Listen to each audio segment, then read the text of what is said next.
Ordubadın Kənd Həyatı kanalından hər kəsi salamlayıram. Bir səbrin olsun da, salam eləyik. Bayramınız mübarək olsun.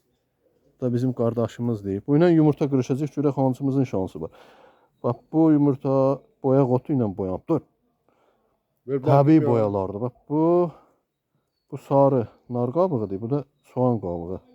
Hansını götürsən? Nar qabığı. Nar qabığı. Fatih, bu zaten qırılıb, bunu sən saxla. Ala sən çək. Adı Vüsaldır.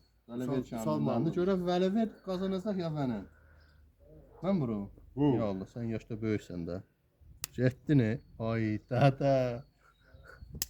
Mən unuttum. Sağ ol. Mənim yumurtam Öpürəm, bəy. bayramınız mübarək olsun. Gec olsun. Hər kəsin bayramı mübarək. Vaxtına sağ salam. Getdi mənim yumurtam.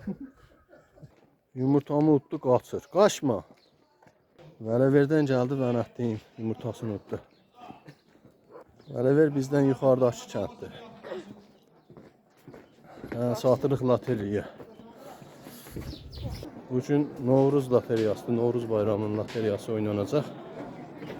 Çəkilişimiz olacaq. Baxarsınız, bəyənərsiniz. Kanalımıza abunə olarsınız.